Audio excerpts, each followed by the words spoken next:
स्वागत है आप सभी का आपकी अपने YouTube channel Shukla study point में। मैं शिवम शुक्ला आप सभी का हार्दिक स्वागत करता हूं। बहुत बहुत धन्यवाद हमसे जुड़ने के लिए।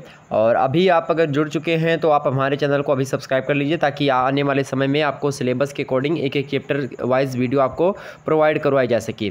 तो गृह विज्ञान होम साइंस अर्थात BA तृतीय वर्ष के होम साइंस के बारे में आज की वीडियो के अंतर्गत चर्चा होनी है। गृह विज्ञान BA तृतीय वर्ष यानी home science BA third year और उसके पेपर 1 के बारे में आज की वीडियो के अंतर्गत चर्चा करेंगे। मतलब उसके सिलेबस के बारे में बताने का प्रयास करेंगे। आने वाली परीक्षा 2022-23 के लिए इंपॉर्टेंट होगा इन सभी लेक्चर्स को पढ़ना। तो अगर अभी से आपने तैयारी प्रारंभ कर दी तो आसानी से आने वाले समय में आप अच्छे अंक प्राप्त कर सकेंगे और आपको आगे जो है टॉप करने से कोई नहीं रोक सकता। अगर इन सभी मुद्दों को आपने अच्छे से समझ लिया तो आपको मेरे प्यारे दोस्तों टॉप करने से कोई नहीं रोक सकता। आप आसानी से अच्छे अंक प्राप्त कर सकते हैं एग्जाम्स में। चलिए BA तृतीय वर्ष के पेपर 1 के नाम को जान लेते हैं होम साइंस के। तो होम साइंस जब आप लेते हैं BA तृतीय वर्ष में तो आपको सबसे पहला मुद्दा यहाँ पर देखना होता है introduction to textiles and clothing. क्या इंट्रोडक्शन जो है टेक्सटाइल्स एंड क्लोथिंग मतलब वस्त्र परिधान, क्या वस्त्र विज्ञान एवं परिधान का परिचय। मतलब पेपर का आपके नाम क्या है, पेपर 1 का नाम है आपकी वस्त्र विज्ञान एवं परिधान का परिचय यानी introduction to textiles and clothing. Paper 1 का नाम है। पेपर 2 के नाम है आप पेपर 2 का नाम है आपके एक्सटेंशन एजुकेशन मतलब प्रसार शिक्षा। और दोनों को हम समझेंगे। वहीं आपके मन में ज़रूर प्रश्न उठ रहा होगा कि सर पेपर 3 भी होता होगा। जी, वो मौखिक प्रश्नावली होती है, वह आपसे एग्जामिनर पूछते हैं तो उसमें मौखिकता पर आपका जो है मतलब आपसे वो प्रश्न पूछेंगे कि मान लेते हैं आपके पति, मान लेते हैं जैसे कि जो अधिकतर लड़कियां ही इसको करती हैं। तो पेपर 3 में होता है कि आपसे पूछेंगे, मान लेते हैं बहुत सारे प्रश्न हैं। एक बार हमने इस पर वीडियो बनाई है। अगर जो है एक प्रकार से थोड़ा सा अगर मैं उसको क्लू देना चाहूँ तो आपको बड़े आसानी से बता सकता हूँ। जैसे आपसे पूछा जाएगा कि मान लेते हैं आपके पति की जो है आपके पति जो है पान खाते हैं। अब आपके पति पान खाते हैं, मान लेते हैं पान की जो पींछ होती है लाल कलर की और सफ़ेद वो शर्ट पहने हुए आपके पति जी और उस पर जो है उनकी पान की पींछ गिर जाती है। अब ऐसी स्थिति में जो उस कपड़े में दाग बन जाता है उस दाग को हम किस तत्व से छुड़ाएंगे। यह प्रश्न जनरली अधिक मात्रा में एग्जामिनर पूछते रहते हैं। और भी बहुत सारे प्रश्न हैं कि किससे छुड़ाएंगे। तमाम प्रकार की प्रक्रियाएँ होती हैं। इन सभी को हमने एक वीडियो के अंतर्गत बताया है और जल्द ही उससे संबंधित भी आपके सामने मुद्दे प्रोवाइड करवाने का प्रयास किया जाएगा। तो बिल्कुल चिंता न करें। आपको पहले पेपर 1 के सिलेबस को देखेंगे, उसके बाद में पेपर 2 का सिलेबस आएगा। इसी प्रकार से फिर सिलेबस में जो बताए गए पाठ्यक्रम मतलब कि पाठ है, अध्याय है, लेसन्स हैं, उसको मैं अपने हिसाब से एक एक चैप्टर में छोटे छोटे चैप्टर में कैटेगराइज करके आपको समझाने का प्रयास करूँगा। तो बिल्कुल आप लोगों को आसानी से बने रहना और जुड़े रहना है शुक्ला स्टडी पॉइंट के साथ। चलिए अब शुरू करते हैं आज का वीडियो लेक्चर। मतलब आपके सिलेबस की ओर थोड़ा रुख कर लेते हैं। सबसे पहले यहाँ पर आपके सामने प्रस्तुत होगा, यहाँ पर एक जो है आपके सामने दिखाई पड़ रहा होगा पूरा का पूरा जो है लिखा हुआ लिखित फॉर्म में। आप यहाँ पर आसानी से समझ सकते हैं। इसको मैं समझाने का भी आपको प्रयास करता हूँ बड़ी ही आसानी के साथ। चलिए मुद्दे को शुरू करते हैं मेरे भाई और आसानी से हम समझते हैं। यहाँ पर इंग्लिश में लिखा ज़रूर हुआ तो इंग्लिश वाले छात्र छात्राएँ और हिंदी वाले छात्र छात्राएँ दोनों के लिए यह लेक्चर बहुत ही महत्वपूर्ण है। ठीक है, अगर इसको आपने समझ लिया तो आने वाले समय में आपको एक प्रकार से थोड़ी बहुत जटिलता जो अभी लग रही है कि बहुत कठिन है वो थोड़ा सहज फॉर्म में आएगा। और जब एक एक लेक्चर जो है प्रोवाइड होगा चैप्टर वाइज तो आपको और ही आसानी होगी पढ़ने में। टेक्सटाइल्स, सबसे पहले हम टेक्सटाइल्स में देखते हैं क्या क्या पढ़ना होता है, उसके बाद में हम क्लोथिंग में चर्चा करेंगे। ठीक, तो टेक्सटाइल में मेरे भाई आपको जो है मेरी मतलब भाई बहन सभी लोग देख रहे हैं तो यूनिट 1, यूनिट 2, यूनिट 3, यूनिट 4 आपको 4 यूनिट में आपका जो है प्रश्न पत्र का जो मतलब कि ये एक भाग होता है वह बटा हुआ होता है। मतलब कि टेक्सटाइल एंड क्लोथिंग दोनों अलग अलग पार्ट नहीं है, एक ही पेपर में पूछे जाएंगे। लेकिन अगर बात की जाए पर्सनली टेक्सटाइल्स की तो उसमें इतने चैप्टर आपको पढ़ने होंगे और बात की जाए मेरे प्यारे दोस्तों क्लोथिंग की तो उसमें भी आपको पढ़ना होगा। ठीक, अब चलिए हम बात करते हैं यूनिट 1 में क्या जो है आपके पाठ्यक्रम के अकॉर्डिंग संकलित है। यूनिट 1 देखते हैं। यूनिट 1 में आपको लिखा है इंट्रोडक्शन टू टेक्सटाइल्स। टेक्सटाइल्स मतलब आप लोग समझते होंगे, टेक्सटाइल मतलब होता है वस्त्र या फिर जो है वस्त्र आप समझते होंगे वस्त्र। तो वस्त्र कहीं ना कहीं पे टेक्सटाइल्स मतलब वस्त्र ही होता है। तो इंट्रोडक्शन माने क्या होता है आपका, तो इंग्लिश हिंदी दोनों के लिए इंपॉर्टेंट होगा क्योंकि इंग्लिश में लिखा हुआ है तो इंग्लिश में भी वाले छात्र छात्राएं समझ जाएंगे और हिंदी वाले में मैं हिंदी में आपको कन्वर्ट करके बता ही रहा हूँ। इंट्रोडक्शन माने होता है कि आपका परिचय और आप या फिर टू वगैरह लगा होता है तो क्या उसका मतलब हम लगाते हैं काकी के लगा लेते हैं इसमें। और टेक्सटाइल मतलब वस्त्र होता है, तो वस्त्रों के परिचय के बारे में यहाँ पर हम देखेंगे। जनरली पहले हम वस्त्रों के परिचय के बारे में देखेंगे। उससे पहले जब मैं पढ़ाऊँगा तो सबसे पहले आपको बताऊँगा कि आखिरकार एक जो है गृहिणी के रूप में अगर कोई व्यक्ति गृह विज्ञान पढ़ रहा है, कोई जो है महिला, कोई लड़की गृह विज्ञान पढ़ रही है, तो आखिरकार वह क्यों पढ़ रही है, उसको क्यों पढ़ना चाहिए गृह विज्ञान, उसके बारे में पहले चैप्टर के अंतर्गत हम विस्तार से चर्चा करेंगे। आखिरकार क्या क्या चीज़ें उसमें हमको देखनी होती हैं। उसके बाद में हम थोड़ा और आगे बढ़ते हैं और दूसरे चैप्टर के अंतर्गत यहाँ पर देखेंगे। यहाँ पर दूसरा आपके पाठ्यक्रम के अकॉर्डिंग शामिल है classification to textiles fibres. Fibres माने होता है रेसे, तो वस्त्र उपयोगी जो कुछ रेसे होते हैं जो कि वस्त्र के लिए उपयोगी होते हैं, उन रेसों के वर्गीकरण के बारे में हमको चर्चा करनी होती है। उन रेसों को हम कैसे जो है क्या करते हैं, क्लासिफिकेशन करते हैं, उसका कैसे वर्गीकरण करते हैं, इसके बारे में जानेंगे। नेक्स्ट आपका चैप्टर दिया हुआ है मैन्युफैक्चरिंग। मैन्युफैक्चरिंग मतलब होता है क्या, मैन्युफैक्चरिंग मतलब होता है निर्माण। और आगे देखते हैं प्रॉपर्टीज़ माने होता है गुण, और एंड यूजेस ऑफ कॉटन मतलब आपसे कह रहा है यूजेस ऑफ मतलब होता है उपयोग। तो निर्माण, गुण और उपयोग किनका किनका अब आगे दिया हुआ है यहाँ पर देखेंगे। कॉटन, कॉटन माने क्या होता है, कपास। कॉटन माने क्या होता है, तो कपास। तो कपास की हमको क्या क्या देखना है, कपास का कैसे बनता है कपास, और उसके गुण कौन कौन से होते हैं कपास के, और साथ ही साथ कपास का प्रयोग हम कैसे करते हैं और कहाँ पर करते हैं, इसको जानना होता है। इसी प्रकार से लिनन, जो आपका लिनन होता है, इसके बारे में हमको जानना होता है। लिनन क्या होता है, इसका उपयोग, इसके गुण क्या क्या होते हैं। इसी प्रकार से ऊल जो होता है, ऊल माने समझते हैं ना, जो अंग्रेजी में ऊल लिखा है इसको हम क्या कहते हैं, ऊन कहते हैं। हिंदी में आपने ऊन तो सुना होगा ना, तो उसी ऊन को ऊल कहा जाता है। तो ऊन के गुण क्या होते हैं, ऊन के उपयोग हम कहाँ पर करते हैं, और आप लोगों को तो ऊन का उपयोग पता ही होगा। सभी लोगों को अधिक मात्रा में स्वेटर बुनने में क्या आता है, और तमाम प्रकार की गर्म जो है वस्तुओं को बनाने में क्या आता है, गर्म जो है वस्त्रों को। समझेंगे कि मुद्दे को अभी यहाँ पर समझने का प्रयास नहीं करते, वीडियो थोड़ा लंबा हो जाएगा। आपको यहाँ पर केवल सिलेबस से परिचित करवाना चाहते हैं, क्या क्या आपको पढ़ना होता है। नेक्स्ट है आपका सिल्क। सिल्क माने होता है रेशम। सिल्क माने क्या होता है, रेशम। कहते हैं ना कि आप जो है बड़े सिल्की बाल हैं आपके, मतलब रेशमी बाल उसको कहा जाता है। तो सिल्की बाल मतलब रेशमी बाल, तो रेशम। सिल्क माने क्या होता है, रेशम। समझिए इसको, ठीक है। आगे समझते हैं। अगला है आपका जो है रियान। रियान भी एक प्रकार से इसी प्रकार से एक रेशा ही होता है, तो इसके बारे में भी हमको देखना होता है रियान क्या होता है, उसके गुण क्या होती हैं, उसकी विशेषता क्या होती है, उसको हम एक प्रकार से कैसे बनाते हैं, उसका प्रयोग कहाँ कहाँ पर करते हैं। उसके बाद में पॉलीमाइड। पॉलीमाइड भी एक प्रकार से इसी प्रकार से होता है, जैसे रेशम, ऊन, ये सब होते हैं ना, कपास, लिनन, इसी प्रकार से आपकी पॉलीमाइड भी होता है।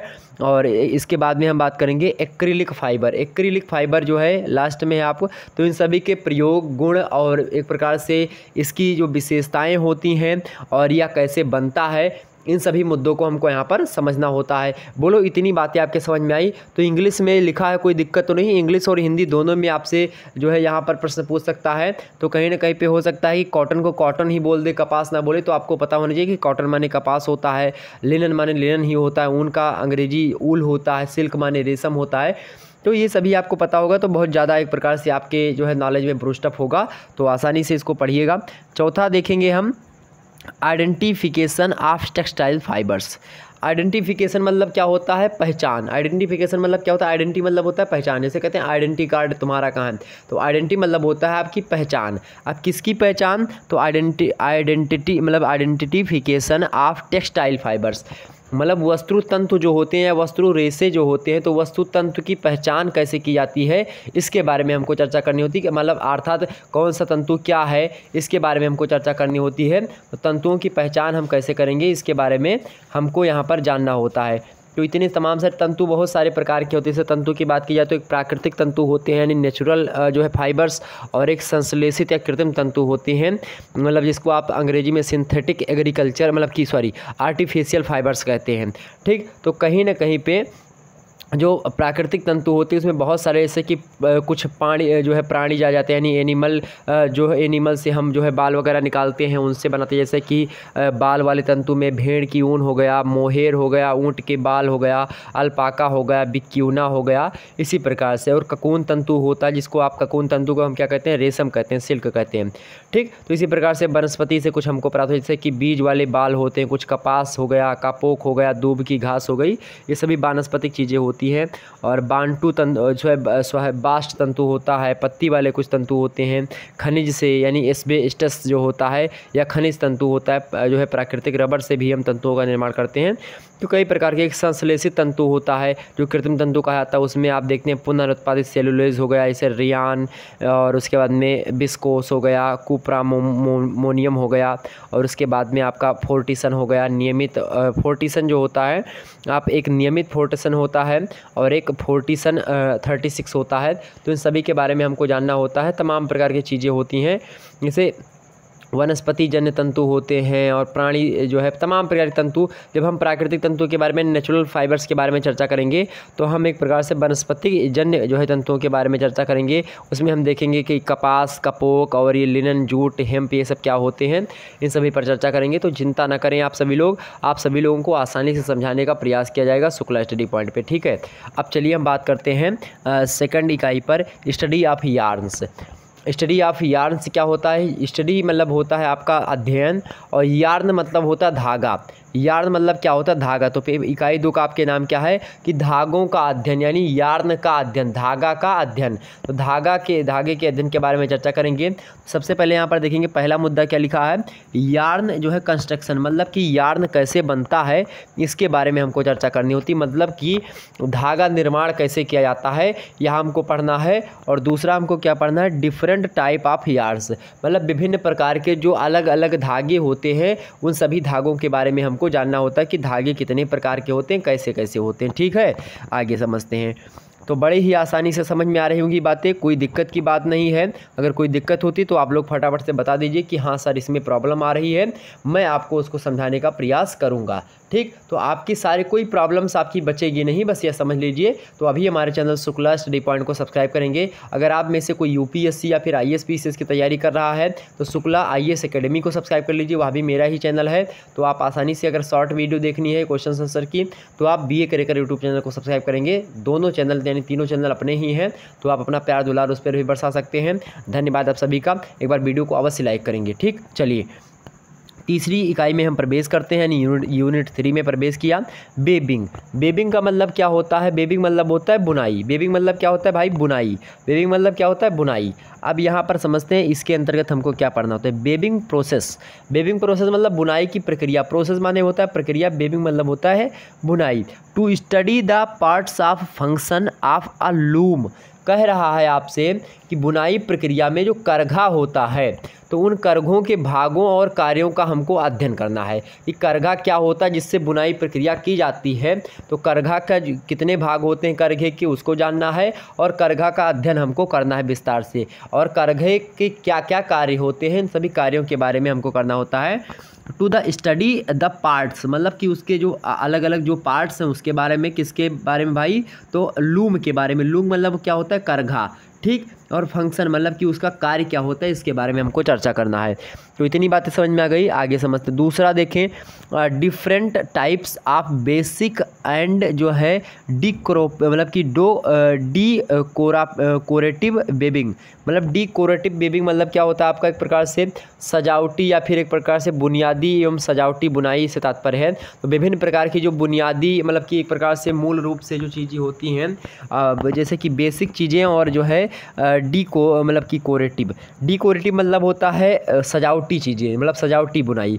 वेबिंग मतलब बुनाई, कोरेटिव मतलब होता है सजावटी बुनाई। से कोई मतलब कि कहते हैं ना ये डिजाइन से, मतलब कि कोई जो है स्त्री, आप देखे होंगे गांव वगैरह में, पहले आप प्राइमरी पाठशाला में पढ़े होंगे तो मैडम जी आती थी तो वह एक या तो बच्चा ले आती थी अपने साथ में, और या तो भाई स्वेटर ले आती थी। तो साथ में सिलाई इधर उधर घुमा करके ऐसी सी डिज़ाइन बना देती थी, उसमें फूल बन जाता था स्वेटर में। कहो तो नाम लिख दें, मतलब तमाम प्रकार की बुनाई के प्रकार चले थे उस समय कि नाम लिख दिया जाए, तमाम प्रकार के गुलाब के फूल हो, चाहे तमाम प्रकार के उसमें मतलब स्वेटर के अंदर ही सिलाई के माध्यम से वो पता नहीं कैसे इधर उधर फंदे चढ़ा करके तमाम प्रकार की चीज़ें की जाती हैं। तो कहीं ना कहीं पे उस बुनाई के बारे में हमको चर्चा करनी होती है। सजावटी बुनाई के बारे में हमको पढ़ना है। और बुनियादी बुनाई मतलब कि एक प्रकार से बुनियादी मतलब सामान्य तरीके से कि आखिरकार एक स्वेटर कैसे बनाया जा सकता है, या इसी प्रकार से कपास से किस प्रकार से वस्त्र बनाया जा सकता है। तो तमाम प्रकार के लिनन से और तमाम प्रकार के जो फाइबर्स हैं इनसे किस प्रकार से हम वस्त्र बना सकते हैं, तो इन सभी चीज़ों को हम देख सकते हैं, यानी बुनाई कैसे कर सकते हैं। तो विभिन्न प्रकार की जो बुनियादी बुनाइयाँ हैं उनके बारे में जानना है, और जो सजावटी तरीके से बुनाइयाँ हैं उनके बारे में हमको जानना है। ठीक, तो यूनिट 3 यहीं पर आपका समाप्त होगा। प्रवेश करेंगे यूनिट 4 में, मतलब कि इकाई 4 में। इकाई 4 का आपके नाम क्या है, जो है फिनिशेस। फिनिशेस का मतलब क्या होता है, परिसज्जा। परिसज्जा मतलब होता है मतलब कि एक प्रकार से सज्जा मतलब कि सजाव वगैरह कर दें, मतलब परिसज्जा समझते हैं ना। जैसे कि आप अपने दरवाजे पर पर्दा वगैरह लगा लेते हैं, पर्दे में एक प्रकार से स्टील की बॉडी ऊपर लगाते हैं, उस पर टांगते हैं, ये तो उसी को परिसज्जा आप बोल सकते हैं कि हाँ दरवाज़ा था फिर भी आपने पर्दा लगाया ताकि कहीं ना कहीं पे वो अच्छा लगे थोड़ा दिखने में, और पर्दे में फूल वगैरह बना हुआ है तो कहीं ना कहीं पे इसको आप परिसज्जा बोल सकते हैं। आपने अपने कमरे में बेड और सोफ़ा और अलमारी या इसी प्रकार से हैंगर वगैरह अलग तरीके से सजा करके रखा होगा। आपने किचन में कटोरी और गिलास चम्मच अलग अलग तरीके से सजा करके रखा होगा, तो यह भी एक प्रकार से किचन की परिसज्जा है। आप रूम की परिसज्जा बेड और सोफ़े को एक साइड या फिर अलमारी और जो भी कुछ भी है आपके सामने सभी को एक साइड में रख करके आसानी से उसको जो है एक प्रकार से क्या कर सकते हैं, सजा सकते हैं, तो इसी को हम परिसज्जा कहते हैं। तो अलग अलग स्थानों पर की गई सजावटी चीज़ों को ही हम परिसज्जा के नाम से जानते हैं। परिसज्जा एक प्रक्रिया होती है जो कि विभिन्न वस्तुओं को अपने उचित स्थान पर रखने की एक प्रकार से विधि होती है। तो कहीं ना कहीं पे आपको इसके बारे में पढ़ना होता है। आप समझते हैं इसके अंदर क्या है, तो देखते हैं फिनिशिंग के मतलब कि फिनिशेस के बारे में। देखें यहाँ पर सबसे पहले यहाँ पर देखेंगे फिजिकल फिनिशिंग के मतलब कि फिनिशेस कुछ होती हैं उसके बारे में। जैसे कि बात की जाए सिंगेनिंग मतलब कि जो है सिंगनिंग, तो सिंगनिंग भी एक प्रकार से क्या होती है, सिंगनिंग जो होता है या एक प्रकार शारीरिक परिसज्जा की एक प्रकार से एक विधि होती है। ठीक, उसके बाद में नेक्स्ट है आपका नेपिंग। नेपिंग माने होता है रोएं उठाना। रोएं उठाना समझते हैं ना, बहुत सारी चीज़ें। रोएं उठाना मतलब होता है कि जैसे कि कोई आप बुन रहे हैं और कोई स्वेटर बुन रहे हैं, मान लेते हैं उसमें थोड़े थोड़े रोएं निकालना है आपको, उसमें ऐसे मान लेते हैं, समझते हैं ना कि कोई वस्त्र है उसमें थोड़े धागे को हमको ऊपर निकालना है, तो उस विधि को हम क्या कहते हैं, उसी को नेपिंग कहते हैं। नेपिंग मतलब समझते हैं ना, कोई वस्त्र है उसमें से किसी मशीन के द्वारा किसी जो है यंत्र के द्वारा आप थोड़ा थोड़ा उसको ऊपर खींच लें, मतलब कि थोड़ा थोड़ा रोएं निकल आए उसमें, उसी को हम क्या कहते हैं, नेपिंग कहते हैं। ठीक, आगे देखते हैं ब्रशिंग। ब्रशिंग मतलब क्या होता है, ब्रशिंग मतलब कहते हैं ब्रश करना। ब्रशिंग मतलब क्या होता है, ब्रश करना। ठीक, तो इसको आप इसके बारे में हमको पढ़ना है।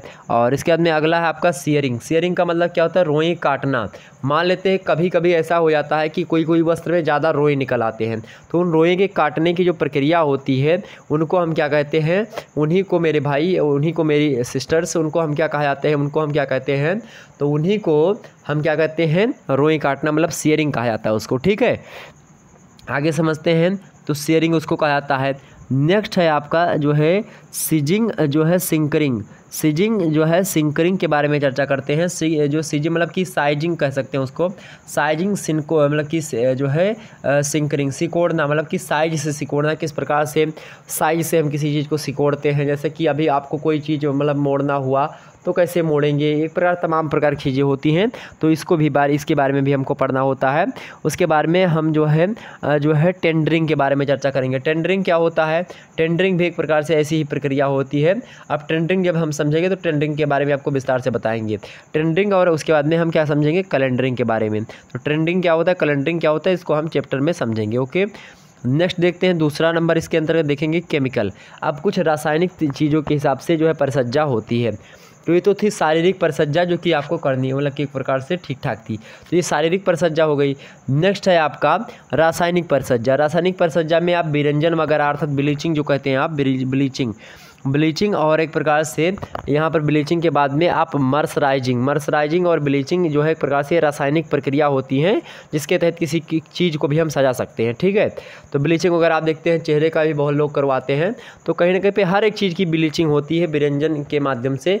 तो मर्सराइजिंग और ब्लीचिंग एक प्रक्रिया होती है जिसके कारण से कोई चीज़ अच्छा दिखने लगता है, तो इसके बारे में भी हमको पढ़ना है। और नेक्स्ट आपका देखेंगे यहाँ पर तीसरा स्पेशल मतलब कि पर्पज़ फिनिशेस, मतलब कि विशेष प्रयोजन में परिसज्जा के बारे में हमको देखना है। विशेष जो है पर्पज़ है, और विशेष एक प्रकार से प्रयोजन में मतलब विशेष तरीके से हमको परिसज्जा के रूप में क्या समझना है, क्या समझना है, सिकन के बारे में, सिकन प्रतिरोधी के बारे में। मतलब कि यहाँ पर देखें रिंकल जो है रेसिस्टेंट, रिंकल रेसिस्टेंट मतलब होता है सिकन प्रतिरोधी। सिकन प्रतिरोधी एक प्रकार से वस्त्र की कैटेगरी होती है सिकन प्रतिरोधी, ठीक, इसके बारे में चर्चा करेंगे। और दूसरा होता है वाटर जो है रिपेलेंट, वाटर रिपेलेंट मतलब होता है जलरोधी, तो जलरोधी वस्त्रों के बारे में चर्चा करेंगे, ऐसा वस्त्र जिसमें जल अंदर ना जाए, इसी प्रकार से, ठीक। अगला वस्त्र होता है आपका ज्वालामंदक, मतलब ऐसा वस्त्र जिसमें आप आग लगे तो जैसे कि जो फायर ब्रिगेड वाले होते हैं, मतलब कि जो आग बुझाने वाले होते हैं, वह जब जो वस्त्र पहन करके जाते हैं, घुस जाते हैं, आग लगी है किसी को बचाने के लिए, तो वो ऐसे वस्त्रों को धारण करते हैं जिसमें आग नहीं लगती, तो उन वस्त्रों के बारे में हमको पढ़ना है, ठीक। और ज्वालामंदक जिसको कहते हैं। और तो वाटर जो है रिपेलेंट, और इसके बाद में फ्लेम जो है रिडार, मतलब कि फ्लेम रिटारडेंट, यही इसी का मतलब क्या होता है आपका ज्वालामंदक। और नेक्स्ट है आपका, इसके बाद में हम पढ़ेंगे क्या, डेंग के बारे में पढ़ेंगे। डेंग मतलब क्या होता है आपका, रंगाई। डेंग मतलब क्या होता है मेरे भाई, रंगाई। डेंग मतलब होता है रंगाई, और प्रिंटिंग मतलब क्या होता है, छपाई। तो रंगाई जैसे आप समझते हैं घर की रंगाई हुई, या फिर किसी वस्त्र की रंगाई हुई, किसी धागे की रंगाई करनी है, या तमाम प्रकार की चीज़ें रंगाई कैसे की जाती है और छपाई कैसे की जाती है। मान लेते हैं फूल वगैरह, कभी कभी ऐसा होता है कि जो आप देखते हैं वस्त्र में जो है फूल की डिजाइन बनी हुई है, तमाम प्रकार की चीज़ें, वह एक प्रकार से बनाई नहीं गई है किसी प्रक्रिया के माध्यम से, उसको छाप दिया गया, मतलब उसमें उस स्टिकर को लगा दिया गया है, तो उसको भी हम समझेंगे। तो कुल मिलाकर के ये इतने चैप्टर जो थे वह टेक्सटाइल से आपके संबंध रखते थे। अब हम आगे बढ़ेंगे और आगे अगले मुद्दे में हम क्या समझेंगे, अगले मुद्दे में हम क्लोथिंग के बारे में चर्चा करेंगे। क्लोथिंग, आइए समझते हैं क्लोथिंग क्या है आपका, क्लोथिंग समझते हैं। क्लोथिंग में आपकी इसमें 3 इकाइयों के बारे में हमको पढ़ना है। यूनिट 1 जिसमें हम इक्विपमेंट के बारे में पढ़ेंगे, यूनिट 2 के बारे में हम पढ़ेंगे। यूनिट 2 क्या है मेरे भाई, यूनिट 2 के बारे में आप देखिएगा, यूनिट 2 में हम पढ़ते हैं क्या, यूनिट 2 में आप देख लीजिए आसानी से क्या पढ़ेंगे आप यूनिट 2 में, फैब्रिक का चयन पढ़ेंगे। आप किसका चयन पढ़ेंगे, फैब्रिक का, सिलेक्शन ऑफ फैब्रिक, ओके।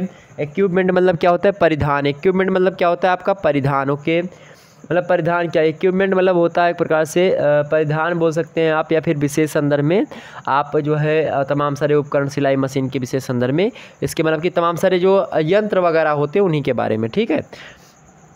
तीसरा है आपका प्रिंसिपल्स ऑफ क्लोथिंग जो है कंस्ट्रक्शन, मतलब कि जो कपड़ों के निर्माण के जो सिद्धांत थे उन सभी के बारे में हमको चर्चा करनी। तो 3 इकाइयों के बारे में हमको पढ़ना। आइए समझते हैं इकाई 1 के अंतर्गत क्या क्या चीज़ें हमको पढ़नी है, इकाई 2 के अंतर्गत क्या पढ़नी है, और इकाई 3 के अंतर्गत क्या पढ़नी है। समझ में आ रहा है तो फटाफट से लाइक करें जितने भी लोग देख रहे हैं, और वीडियो को शेयर अवश्य कर दीजिएगा।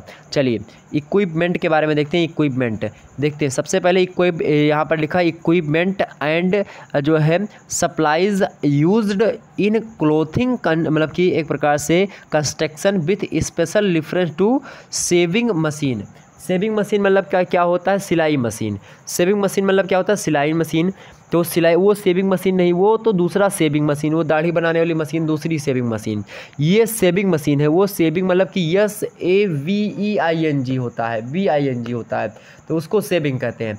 ये सेविंग जो है SEWI सेविंग, तो इसको हम सेविंग मशीन बोल सकते हैं। तो सेविंग मशीन मतलब होता है क्या, सिलाई मशीन। तो सिलाई मशीन के विशेष संदर्भ में हमको क्या जानना है, वस्त्र का निर्माण कैसे होता है, और वस्त्र निर्माण में हम कौन कौन से उपकरण का प्रयोग करते हैं, और कौन कौन सी आपूर्तियाँ जो है हमको करनी होती हैं, इसके बारे में हमको चर्चा करनी होती है। कौन कौन सी आपूर्ति और कौन कौन से उपकरण हमको प्रयोग में लाना होता है सिलाई मशीन को चलाने के लिए, सिलाई मशीन चला करके वस्त्र बनाने के संदर्भ में। तो विशेष संदर्भ में हमको सिलाई मशीन के द्वारा वस्त्र बनाने की प्रक्रिया को समझना पड़ेगा यहाँ पर, ठीक है। आगे समझते हैं यूनिट 2। यूनिट 2 में हम सिलेक्शन ऑफ फैब्रिक, मतलब कि फैब्रिक का चयन देखेंगे। जैसे फैब्रिक के चयन में आप देखेंगे factors influencing selection of fabric, मतलब कह रहा है कि जो है तमाम प्रकार के जैसे चीज़ें हैं, जैसे कपड़ा हो गया आपका, यहाँ पर देखिए पहले कह रहा कि जो है factors influencing selection of fabric, मतलब कि बजट, एज, सेशन, और उसके बाद में सीज़न, और उसके बाद में एक्यूपशन, और फिगर जो है फैशन, और मतलब कि ओकेशन। मतलब कह रहा है आपसे जो है बजट मतलब होता है आपके मेरे प्यारे दोस्तों जो है प्रकार से, यहाँ पर देखें फैब्रिक मतलब कि एक प्रकार से आपको कपड़े जो चीज़ें हैं कपड़ों के बारे में, बजट के बारे में और आयु के बारे में, मौसम के हिसाब से, और उसके बाद में बात की जाए व्यवसाय के हिसाब से, आकृति के हिसाब से, फैशन के हिसाब से, इन सभी अवसर आदि के चयन को प्रभावित करने वाले कारक जो है, कारकों के बारे में हमको चर्चा करनी है। मतलब कि किस आयु का बंदा किस प्रकार का कपड़ा पहनेगा, उसके ऊपर कौन सा कपड़ा अच्छा लगेगा, इसके बारे में हमको जानना होगा। तो मतलब बजट किस प्रकार से है, तो भाई जैसे कि मान लेते कपड़ा ख़रीदना है आपको, अब कपड़े खरीदने के लिए आपके पास कितने महंगे कपड़े होने चाहिए, मतलब कैसे कपड़े आपको पहनना है, बजट के हिसाब से कपड़ों को ख़रीदारी कैसे की जाए, कि बजट को ध्यान में रखते हुए कपड़े की ख़रीदारी हम कैसे करेंगे, इस प्रकार के मुद्दों को समझना पड़ेगा। तो बजट को देखना होगा। एज मतलब कि किस आयु का बंदा है, उसके लिए कपड़े हमको कैसे लेना चाहिए, कितने नाप का कपड़ा, यानी 4 नंबर का लेना है कि 2 नंबर का कि 10 नंबर का लेना है, तो आयु के हिसाब से भी हम निर्धारण कर सकते हैं। वहीं बात की जाए, आप आगे बढ़ते हैं मौसम। अब ठंडी में आप देखते हैं स्वेटर लोग पहनते हैं, गर्मी में आप देखते हैं टी शर्ट बनियान में घूमते रहते हैं।